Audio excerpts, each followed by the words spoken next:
오늘 주신 하나님 말씀은 마태복음 1장 18절부터 25절까지의 말씀입니다.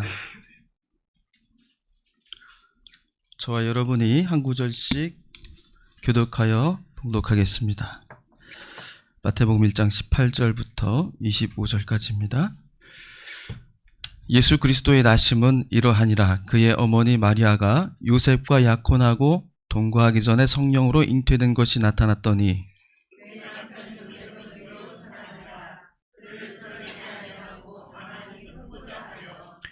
이 일을 생각할 때에 주의 사자가 현몽하여 이르되 다윗의 자손 요셉아 내 아내 마리아 데려오기를 무서워하지 말라. 그에게 잉태된 자는 성령으로 된 것이라.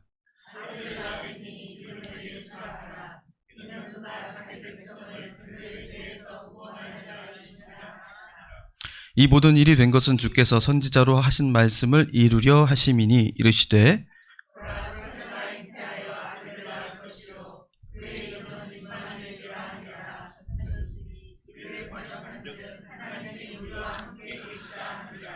요셉이 잠에서 깨어 일어나 주의 사자의 분부대로 행하여 그의 아내를 데려왔으나 나음의 이름을 예수라 하니라. 아멘. 할렐루야. 아멘. 오늘 예배에 오신 성도님들 주님 이름으로 축복합니다. 옆에 분들과 인사 나누시겠습니다. 주님의 평화를 빕니다.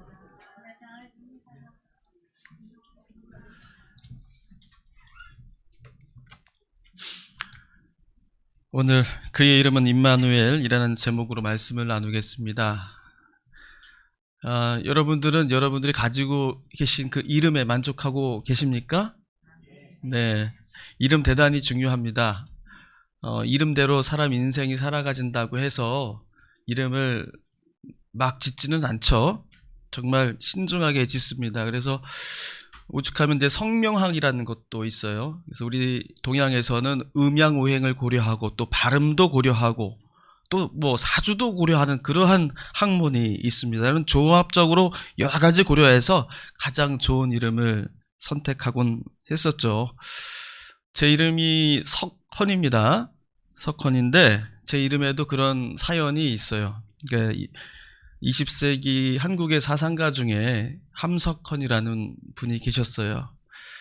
제 아버지께서 함석헌을 매우 존경했습니다. 그래서 또 집에 형제가 헌자 돌림이기도 하고 마침 잘 돼서 이름을 석헌이라고 그렇게 지어주셨습니다. 근데 발음하기가 상당히 어려워요. 지금도 그래서 다 제대로 부르시는 분들이 별로 없어요. 처음 만났을 때 10중 8구 석현으로 부릅니다. 석현. 석현이라고 지금도 그렇게 아시는 분 혹시 있을 수 있습니다.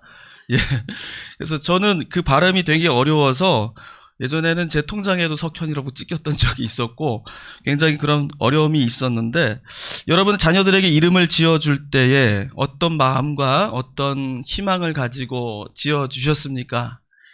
아마 오랜 시간 동안에 심사숙고하셔서 귀한 이름을 다들 그렇게 지어주셨을 것입니다.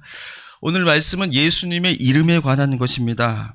주의 사자가 마리아에게 또 요셉에게 나타나서 성령으로 오실 한 생명에 관해서 전해주고 있죠. 그리고 그 이름까지도 미리 알려줍니다. 21절에 보니까 이렇게 되어 있어요.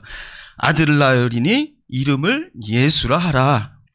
그는 그가 자기 백성을 그들의 죄에서 구원할 자임이라 하니라. 성령으로 잉태할 그 아이의 이름을 예수라고 이미 정해준 겁니다. 예수라는 이름은 하나님께서 구원하신다라는 그런 뜻이에요. 그러니까 예수님의 이름은 부모가 되는 요셉이나 마리아가 지어준 이름이 아니라 하늘에서 내려준 그런 귀한 이름이라는 것이죠. 그런데 그렇다고 해서 이 예수라는 이름이 아주 특별한 이름은 또 아닙니다. 그 옛날 우리나라의 대표적인 아이들의 이름이 있었죠. 남자는 뭘 많이 했어? 철수라고 했고 여자아이는 영희예요. 그렇죠. 철수와 영희가 아주 대표적인 이름이었습니다. 마찬가지로 당시 이스라엘에 흔했던 이름이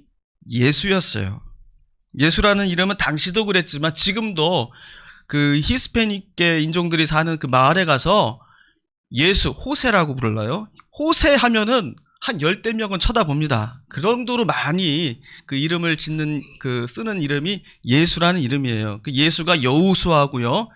그 다음에 예시야하고 또 이런 똑같은 야손, 이런 성경에 나오는 이름들이 다 하나님이 구원하신다라는 예수와 같은 의미의 그런 이름들입니다.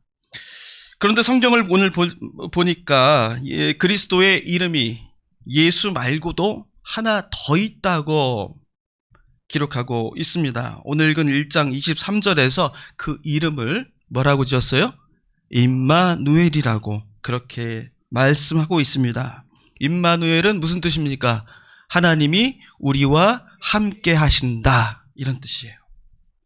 예수라는 이름을 이미 하늘에서 받았습니다. 그런데 또 다른 이름, 임마누엘이라는 그 이름도 있다라는 거예요. 예수님을 임마누엘이라고 그렇게 또 다른 이름을 말하는 곳은 바로 이 마태복음밖에 없습니다. 예수님의 탄생 기록이 마태와 누가에만 있죠. 이 두 복음서에만 있는데 누가복음에도 없는 말씀이에요. 오직 마태복음에서만 예수님의 이름이 예수 말고도 임마누엘이다라고 그렇게 전해주고 있는 것입니다. 그럼 왜 다른 복음서에는 없는 예수님의 또 다른 이름 임마누엘을 이 마태복음에서만 말하고 있는 것일까? 다른 성경은 전혀 말하지 않아요. 오직 마태복음만 말하고 있다는 것입니다. 여기에는 마태복음을 기록했던 그 마태 공동체만의 아주 특별한 그리고 귀중한 신앙 고백이 담겨져 있다는 것이에요. 우리가 그 내막을 한번 들여다보겠습니다. 마태복음이 기록된 시기는 주후 70년 유다 전쟁 이후라고 그렇게들 보고 있어요. 유대 전쟁으로 이스라엘은 성전도 무너지고 완전히 파괴가 됩니다. 유대인들은 포로로 끌려가든지 죽든지, 그나마 살아남은 사람들은 전쟁을 피해서 다른 나라로 피난을 가야 했어요. 그 중에 많은 유대인들이 떠났던 그 피난처가 바로 시리아의 안디옥이라는 곳이었습니다. 거기서 새로운 피난살이가 시작되었던 것이죠. 피난살이를 떠난 유대인들 중에는 물론 그리스도인들도 있었습니다. 유대인이자 그리스도인이었던 이 피난민들에게 닥친 문제가 한두 가지가 아니었어요. 그 중에 유대인들을 가장 괴롭게 했던 문제는 바로 신앙의 정체성의 문제였습니다.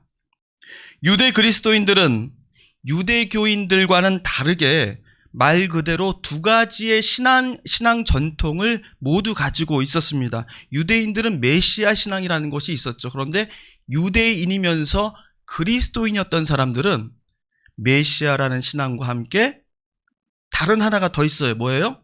그 메시아가 예수 그리스도이시다라는 그 믿음의 전통을 가지고 있는 것입니다. 그러니까 유대인 그리스도인들은 이미 메시아가 이 땅에 오셨다라는 그 고백을 가지고 있어요. 그러니까 메시아이신 예수께서 오셨으니 그를 믿으면 우리 모두에게 새 세상이 열릴 것이다. 그렇게 굳게 믿었던 것입니다. 그런데 현실은 어떻습니까? 지금 전쟁이 터진 거예요. 그리고 로마 제국이 승리했습니다. 유대 나라는 산산조각이 나고 사람들은 고향을 떠나서 정처 없는 그런 피난살이를 하고 있는 형편이에요. 그러니 예수를 메시아로 믿고 살았던 유대 그리스도인들은 자신들이 믿고 있었던 그런 신앙에 대해서 되묻지 않을 수가 없었던 것입니다. 과연 하나님은 어디 계시나? 우리가 믿는 믿음은 바르게 가고 있는 믿음인 것인가? 그렇게 묻지 않을 수 없었던 것입니다. 유대 그리스도인들의 이 물음은 함께 피난을 왔던 순수 유대교인들로 인해서 더욱 커질 수밖에 없었어요. 유대인들은 그리스도인들이 믿고 있는 그 신앙을 비웃었던 것입니다. 예수가 너희들이 기다렸던 메시아이시다라고 유대 그리스도인들은 그렇게 선포를 했지만은 유대인들은 야, 너네들이 그렇게 믿고 있는데 이 사는 꼴을 봐라. 그렇게 이런 꼴을 당하고도 메시아가 이 땅에 오셨다고 말할 수 있겠느냐? 예수가 메시아라면 어찌 이 유대 땅이 쑥대밭이 되고 우리는 이 모양 이 꼴이 됐느냐고 그렇게 묻는 것이죠. 우리도 신앙생활할 때 그럴 경우가 있습니다. 예수님을 믿고 평생 교회에 다니며 하나님을 섬겨왔습니다. 그러면 사업도 번창해야 되고 자녀들도 성공해야 되고 건강해야 되고 사는 곳마다 복받은 증거가 넘쳐나야 한다는 것이 일반적으로 우리가 믿음 생활하는 사람들이 가지고 있는 보편적인 그런 생각들이에요. 그런데 간혹 예수 믿다가 병에 들게 되고 사업이 잘 되지 않고 자녀가 출세하지 못하게 된다면 왜 그렇게 되었느냐고, 예수 믿었는데 왜 그렇게 사느냐고 불신자들이 물어오는 것이죠. 그게 예수를 평생 믿은 결과냐고 그렇게 우리를 비웃습니다. 그러니 우리는 더욱더 그런 생각이 들죠. 예수 믿고 성공해야, 야, 나 봐라, 내가 예수 믿으니까 이렇게 복을 많이 받지 않았느냐, 이러면서 전도도 하는 거 아니겠어요? 그런데 예수 믿고 전도도 성공하지도 못하면 전도도 하지 못하고 주눅드는 마음이 어쩔 수 없이 찾아오는 거예요. 나를 보고 예수를 믿으라는 그런 말이 입에서 나오지 않는 것입니다. 유대 그리스도인들이 피난살이 가운데 유대인들과 섞여 살면서 겪었던 신앙의 문제는 바로 이런 것이었어요. 하나님은 지금 어디 계시는가? 하나님이 우리를 버리신 것이 아닐까? 어떻게 저들에게 예수만이 우리의 참 구주이시고 메시아이심을 증거할 수 있을까? 이들은 이 신앙의 물음을 안고 그 이방 땅에서 살아갔던 것입니다. 마태복음의 기록자인 유대 그리스도인들의 공동체는 이 물음에 대한 답을 오늘 말씀 속에서 이렇게 주고 있는 것입니다. 보라, 처녀가 잉태하여 아들을 낳을 것이요 그 이름은 임마누엘이라 하리라. 이 말씀은요, 믿음의 정체성을 혼란을 겪고 있는 자신들을 향한 말씀이고 침체를 겪고 있는 자신들의 공동체를 향한 말이에요. 동시에 자신들의 믿음을 비난하는 그 유대인들을 향한 말씀이기도 합니다. 어떻게 그게 그 대답이 될 수 있어요? 예수님의 이름을 예수라고만 하지 않고 임마누엘이라고 다시 그렇게 부름으로써 하나님은 우리를 버리지 않으셨다. 이미 우리와 함께 하셨다. 그리고 하나님은 영원히 우리와 함께 계시다는 이 믿음을 예수님의 이름으로 선포를 했던 것입니다. 예수가 바로 하나님이 우리와 함께 계시다는 그 믿음의 실체라는 것을 바로 이 말씀을 통해서 증거하고 있는 것이에요. 마태복음은 어쩌면 이 한 가지 진리를 선포하기 위한 목적으로 기록된 책이라는 것입니다. 이 진리를 증거하기 위해서 마태복음은 유대인들이 너무나도 잘 알고 있었던 이사야 7장 14절의 말씀을 인용합니다. 이 말씀에서 이사야 예언자는 아하스 왕과 논쟁을 벌이고 있어요. 이사야 7장 말씀이 이사야 선지자와 아하스 왕이 서로 논쟁을 벌이는 장면들인데요. 그 논쟁의 이유는 다른 게 아니에요. 아하스 왕 당신이 아수르의 손을 잡는 것이 과연 옳은 것인가? 그걸 두고 지금 서로 대립하고 있습니다. 당시에 아수르는 아시리아죠. 아시리아는 절대적인 패권을 행사하던 그런 때였어요. 선지자 이사야가 볼 때에 아하스가 아수르의 머리를 조아리고 그의 군대를 불러들여서 유대 땅을 지키도록 하는 것은 명백히 하나님에 대한 배신이었습니다. 아하스 왕이 아수르를 의지하는 것은 하나님을 온전히 신뢰하지 못했기 때문이라는 것이죠. 하나님을 멀리하고 아수르의 손을 잡으려 하는 그 아하스 왕을 향해서 이사야가 7장 14절에서 이렇게 말했던 거예요. 주께서부터 한번 읽어보겠습니다. 주보에. 주께서 친히 징조를 너희에게 주실 것이라. 보라 처녀가 잉태하여 아들을 낳을 것이요 그의 이름을 임마누엘이라 하리라. 아멘. 예, 이게 아하스 왕을 향한 이사야 선지자의 정말 담대한 선포였던 것입니다. 여기서 처녀는 누구를 말하는 거예요? 하나님의 백성, 유다 백성을 말하는 것입니다. 그러나 유다 백성이라고 말하지 않고 처녀라고 말한 까닭이 있어요. 처녀는 아직 신랑을 만나기 전에, 결혼하기 전까지 그 순결함을 간직한 여인을 지칭합니다. 하나님 외에는 다른 신이나 다른 왕에게 굴복하지 않고 손잡지 않은 유다 백성을 처녀라고 그렇게 비유를 한 겁니다. 하나님이 너희를 데리러 오실 터이니 지금 힘들고 고생스러워도 다른 권력자에게 눈을 돌리지 않는 그 지조를 가진 유다를 처녀라고 그렇게 부른 것이죠. 때문에 처녀는 목숨이 경각에 달려 있을지언정 하나님을 배신하지 않고 모든 것을 맡겨 의지하는 새 이스라엘을 가리키는 말입니다. 여기서 그러면 처녀가 잉태한다라는 말은 이런 뜻이 되는 것입니다. 방금 이제 처녀는 하나님만 따르는 순결한 이스라엘 백성을 말한다고 했죠. 그런데 아하스 왕의 눈에는 하나님만 믿고 그 말씀만 순종하는 유다에게는 희망이 없어 보였어요.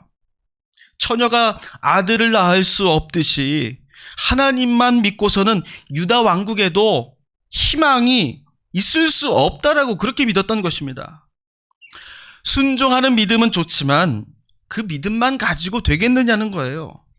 당장 유다가 아수르에게 죽게 생겼는데 하나님 믿는 그 신앙도 중요하지만 살고는 봐야 되지 않겠느냐. 아하스는 이렇게 주장하는 것입니다. 원칙도 중요하지만 때에 따라서는 융통성도 있어야 하지 않겠느냐. 그런 말이에요. 이런 말에 이사야가 단호하게 아하스 왕에게 이렇게 말한 것입니다. 처녀가 잉태하여 아들을 낳을 것이다. 처녀가 아이를 낳을 수가 있습니까? 처녀는 아이를 낳을 수 없는 것이 상식입니다. 그런데 이사야는 처녀가 아들을 잉태하여 낳게 되리라는 것입니다. 순진하게 하나님만 믿고 하나님에게만 순종했다가는 낭패를 볼 수 있다는 그런 세상의 이치를 깨부수고 그 순결한 처녀가 마침내 잉태할 것이다. 아수르가 아니라 하나님을 신뢰하는 자가 생명을 잉태할 수 있다. 누구를 따를 것인가? 하나님만이 답이다. 그러므로 처녀가 잉태하여 아들을 낳을 것이요 라는 이 말씀은 세상 사람들은 그렇게 얘기하잖아요. 모난 돌이 정을 맞는다. 그러니 강한 자에게 머리 숙이고 융통성 부리는 신앙이 신상에도 좋다라는 그런 세상 논리를 가지고 있잖아요. 바로 이 말씀은 처녀가 아들을 낳을 것이라는 그 말씀은 바로 그러한 세상 논리에 맞서는 말씀입니다. 어떤 상황에서도 하나님의 백성으로 순결한 믿음을 굳게 지키면 그 믿음 안에서 반드시 하나님은 약속을 이루어 주시겠다는 그러한 약속이에요. 그 약속의 이름이 바로 임마누엘이었던 것입니다. 마태복음은 이사야 선지자를 통해 하신 하나님의 약속이 바로 예수님을 통해 이미 선취되었다고 그렇게 말하고 있는 거예요. 그러니까 구약 성경을 철저하게 믿고 있었던 유대인들에게는 이 이사야 선지자의 이 선포가 굉장히 중요한 말씀으로 들렸을 거예요. 그 말씀이 예수 그리스도를 통해서 선취되었다고 그렇게 그리스도인들이 주장하니, 그렇게 믿고 선포하니 유대인들에게는 그 말씀이 굉장한 도전이 되었을 것입니다. 그분이 세상에 나신 것은 하나님이 우리를 버리지 않으셨고 지금부터 영원까지 우리와 함께 하신다는 가장 확실한 증거라고 말하는 것입니다. 마치 아하스 왕이 아수르와 적당히 맞춰서 살아가는 게 낫지 않느냐고 할 때에 이사야가 단호하게 처녀가 잉태하여 아들을 낳게 되리라는 그 말씀으로 맞섰던 것처럼 마태복음은 그렇게 선포하고 있는 거예요. 예수 그리스도에 대한 그 비웃음과 불신, 그리고 피난살이의 고난 속에서도 우리는 결코 멈추거나 주저하지 않을 것이다. 왜냐하면 생명을 잇게 하시는, 그 순결한 믿음 속에 생명을 잇게 하시는 하나님의 약속이 바로 우리의 말씀 안에 주어졌기 때문입니다. 마태복음은 바로 이 믿음으로 시작해서 이 믿음으로 끝나는 복음서예요. 임마누엘, 하나님이 우리와 함께 계시다, 이 믿음의 선포는요, 마지막 28장 20절에서도 그렇게 끝납니다. 어떻게 기록하고 있어요? 내가 너희에게 분부한 모든 것을 가르쳐 지키게 하라. 볼지어다 내가 세상 끝날까지 너희와 항상 함께 있으리라 하시니라. 아멘. 마태복음은 임마누엘로 시작해서 임마누엘로 끝나는 복음서입니다. 우리의 상황과 형편이 어떻다고 해서 그 사실로 인해서 하나님이 우리와 함께 계시지 않다라는 증거가 될 수 없다라는 거예요. 우리의 신앙의 진실성은 우리의 형편으로 증명되는 것이 아니라는 것입니다.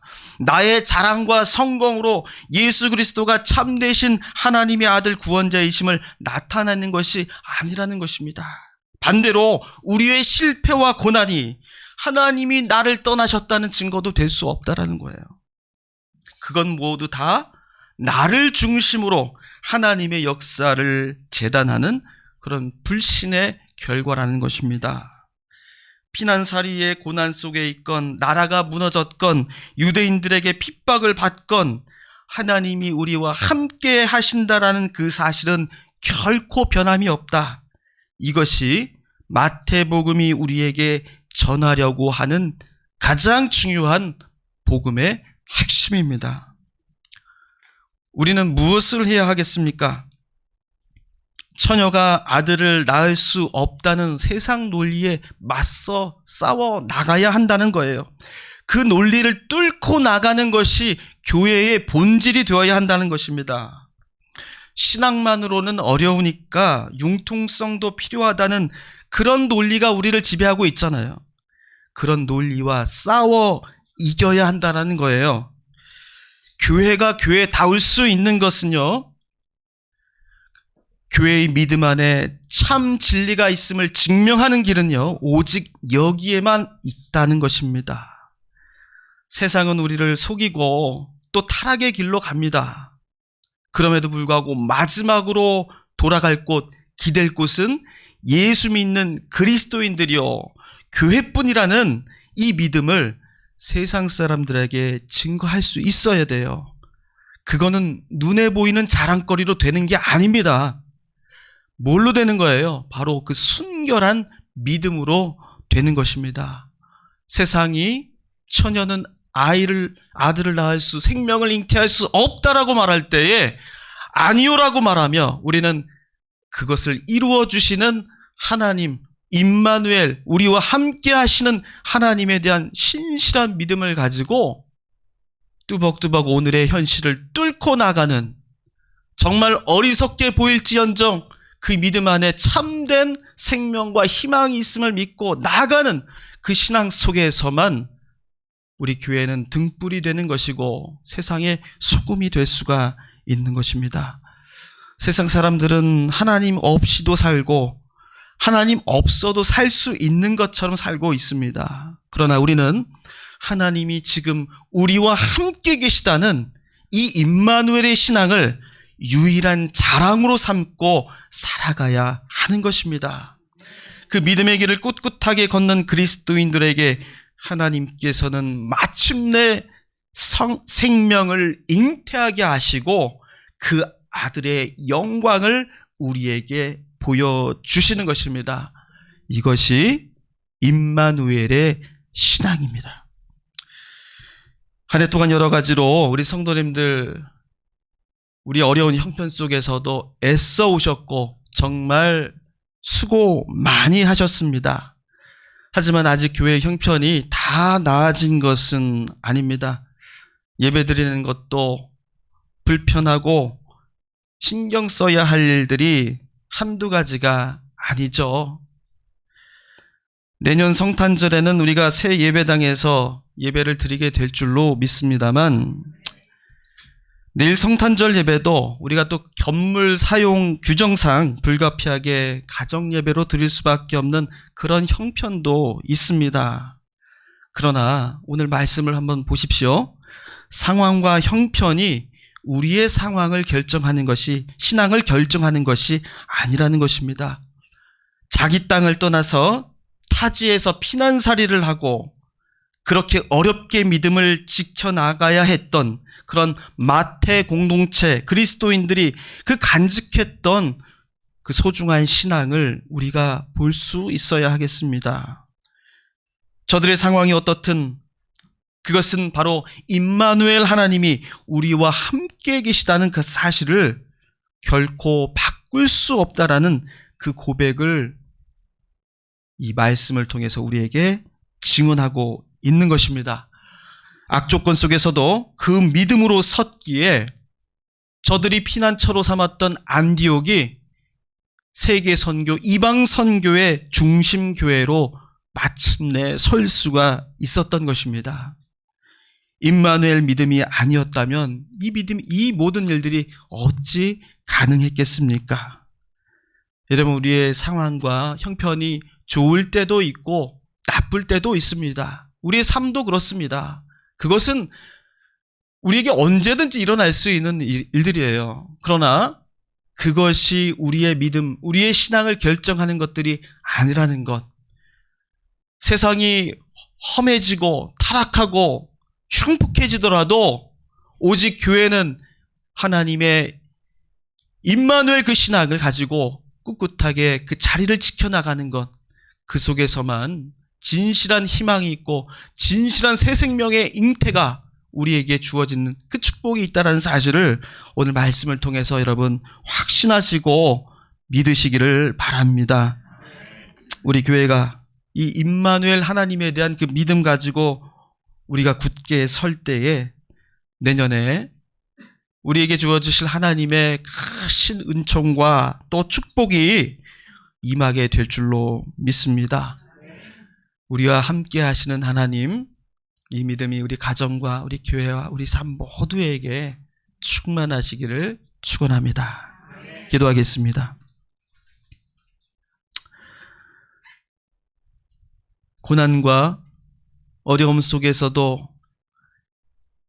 처녀가 잉태하여 새 생명을 낳게 하리라는 하나님의 약속을 믿고 굳건히 임마누엘 신앙을 지켜갔던 우리 마태복음의 신앙을 우리가 오늘 우리 가슴 속으로 주님 앞에 받고 주님 앞에 고백합니다.